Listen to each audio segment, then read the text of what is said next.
Alhamdulillahi Rabbil Alameen. Assalatu wassalamu ala Sayyidil Mursaleen wa ala alihi wa ashabihi ajma'in. আল্লাহ তাআলার পথে নিবেদিত প্রাণ বাংলাদেশ জামাত ইসলামের এই সমাবেশে একটি ইউনিট শঙ্করদিয়া ৯ নম্বর ওয়ার্ডে একটি ইউনিট কর্তৃক আয়োজিত আজকের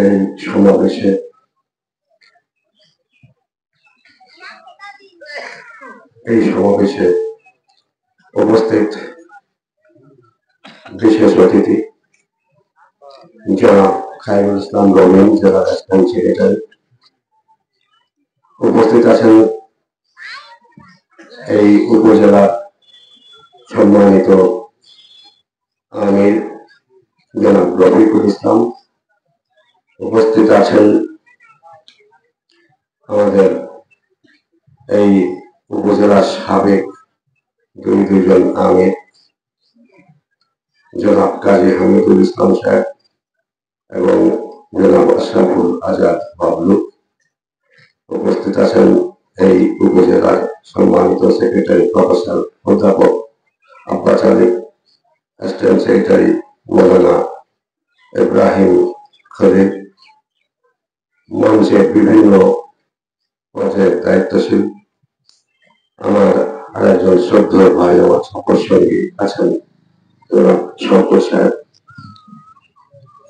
আপনার জনগণের মধ্যে শ্রদ্ধেয় ও সম্মানিত মুরব্বিয়ান, আমি আরো খুশি হয়েছি যে এইখানে যুবকদের সংখ্যা বেশি। কাঁচা দাড়ি, কাঁচা চুল, প্রাণের আবেগে আল্লাহর পথে তারা কাজ করবে, সেই যুবক শ্রেণী, ছোট ছোট বাচ্চারা তারা উৎসাহের সাথে এসেছে।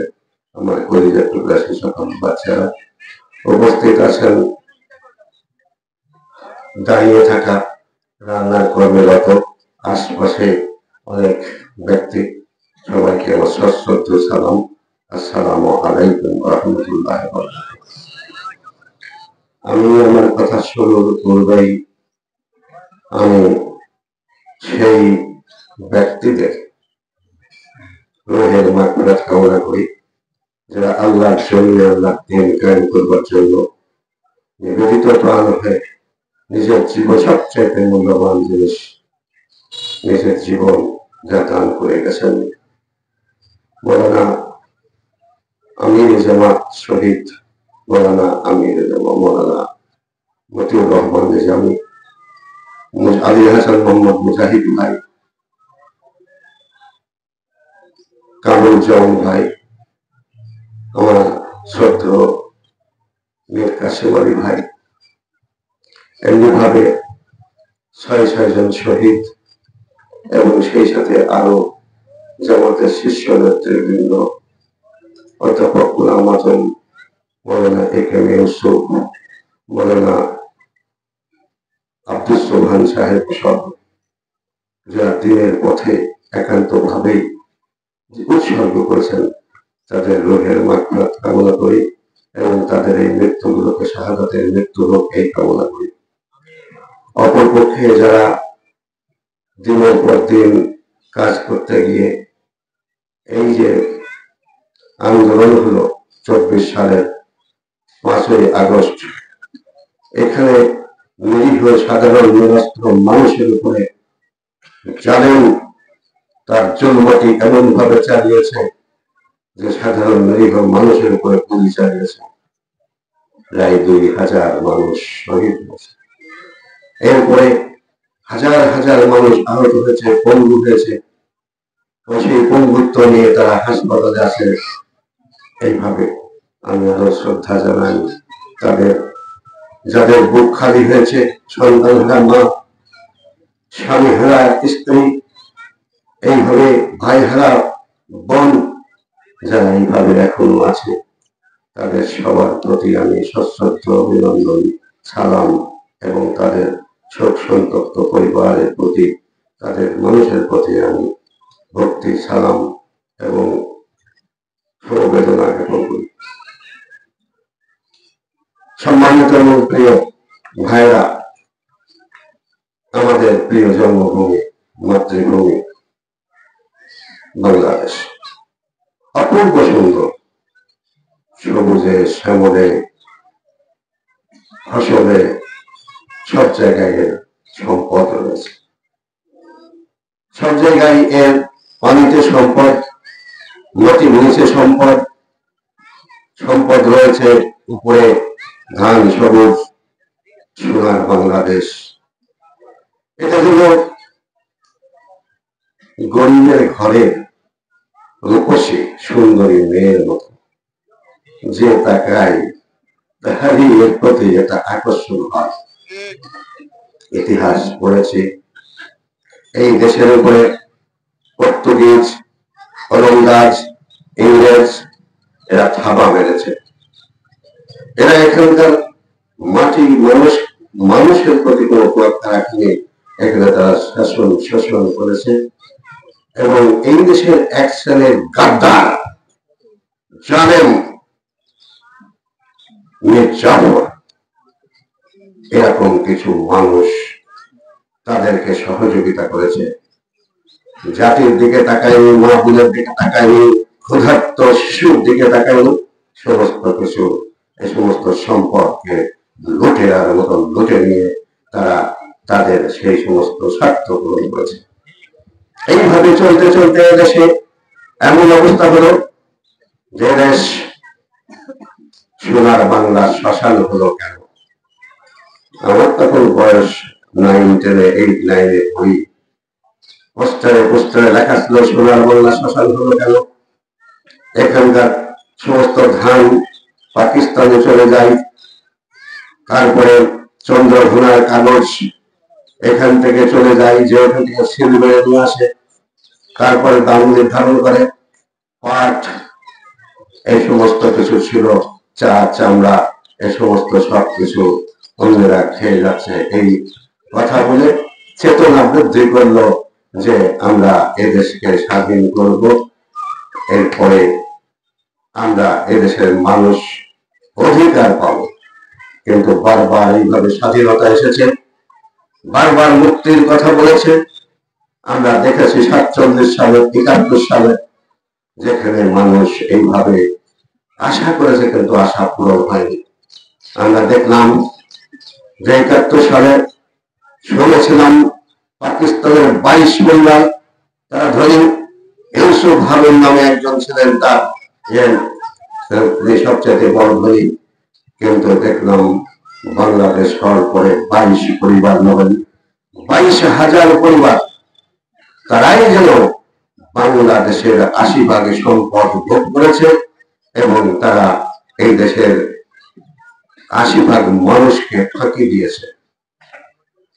তারা এই দেশে সম্পদ রাখেনি, ব্যাংক লুট করেছে।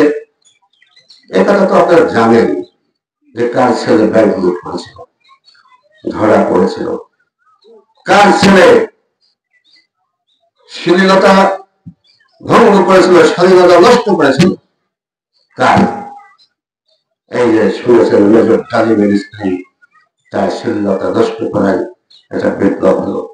এইভাবে এমন ভাবে স্বাধীনতার পরীক্ষা চলল, যেখানে এই দেশের স্থপতিগুলো যারা দাবি করে, সেই স্থপতির কথা যে 7.5 কোটি মানুষের জন্য 8 কোটি কম্বল দিয়েছিলাম, আমারটা কোথায়? মানুষ পাই সোনার খনি, আর আমি পেয়েছি সোনার খনি। আমি পেয়েছি চোরের খনি। তিনি চলে গেছেন, কিন্তু চোরগুলোকে নিয়ে যেতে পারেননি। সেই চোরদের, চোরীদের রেখে গেছিলেন।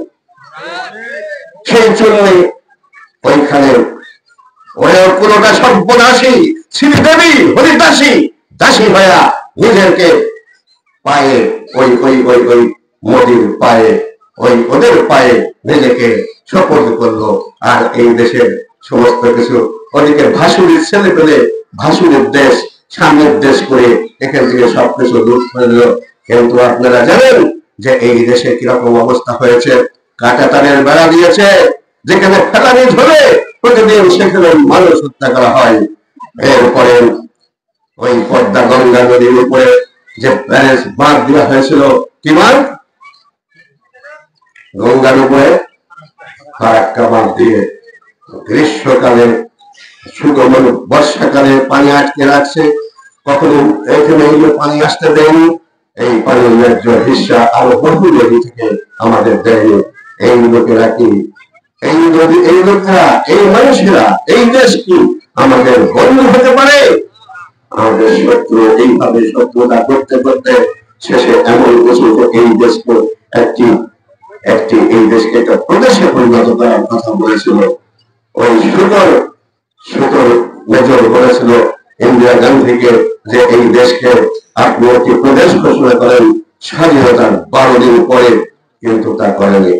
এইভাবে তারা এই দেশকে স্বাধীন করে দিয়েছে বলে গর্ব করে, কিন্তু এই দেশ স্বাধীন তারা করেছে তাদের স্বার্থে, এবং তাদের স্বার্থ এখনো তারা নিয়ে চলেছে, স্বার্থের অর্জনের জন্য ষড়যন্ত্র করছে।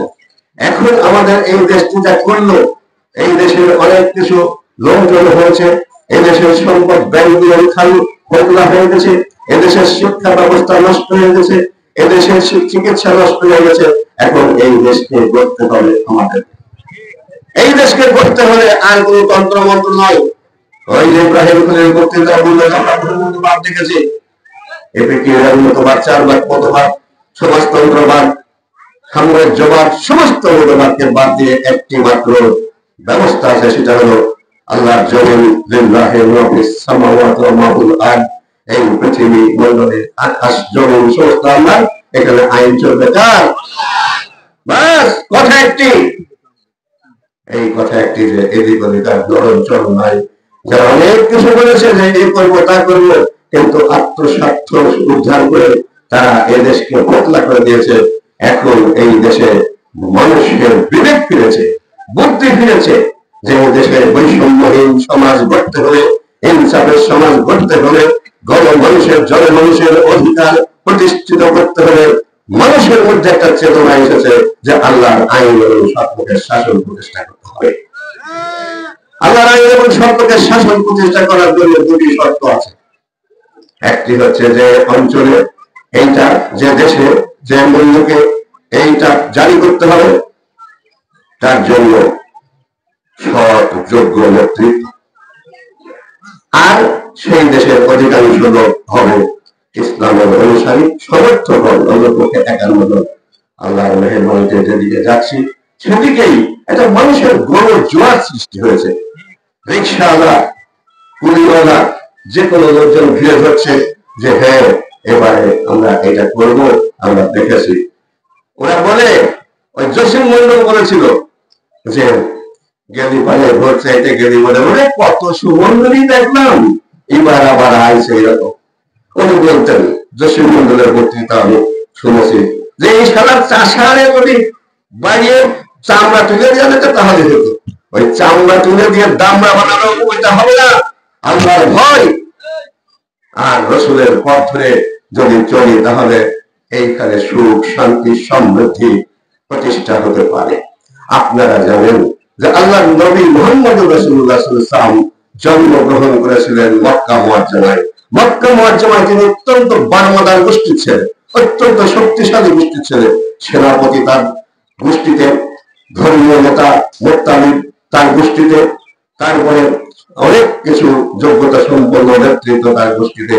তার কাছে আল্লাহর আইন ছিল, কিন্তু তিনি তা প্রতিষ্ঠা করতে পারেননি। তারপরে তার উপর জুলুম, নির্যাতন, অত্যাচারের দৃষ্টি ছিল।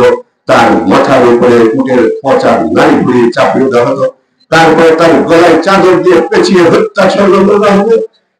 এই মতো অবস্থায় তিনি কি করলেন? আল্লাহ তাআলা শিখিয়ে দিলেন, হে নবী আপনি চলে যান এইখান থেকে। চলে আল্লাহ তাআলা শিখিয়ে দিয়েছেন যে মুখলা সিদকি ওয়াখিজনি মুখলা সিদকি ওয়াজআলনি মিন লাদুনকা সুলতানান নাসিরা। আপনি আল্লাহ আমার কাছে দোয়া করুন যে আল্লাহ তাআলা তুমি যেখানে রাখবে সেখানে সম্মানের সাথে রাখবে, আর যেখান থেকে নিয়ে যাবে সেখানে সম্মানের সাথে রাখবো। আল্লাহ তিনি হিজরত করলেন, হাতে তৈরি করে নেতৃত্ব, যারা সৎ, যোগ্য, দক্ষ, তাদের নিয়ে চলে গেলেন হিজরত করে, আর ওইখানকার লজিকাংশ এটাকে সমর্থন করলেন। কয়েকদিনের মধ্যেই ওখানে আল্লাহর আইন চালু হওয়ার সমস্ত কর্মসূচি শুরু হয়ে গেছে। ওখানে তিনি যে সংবিধান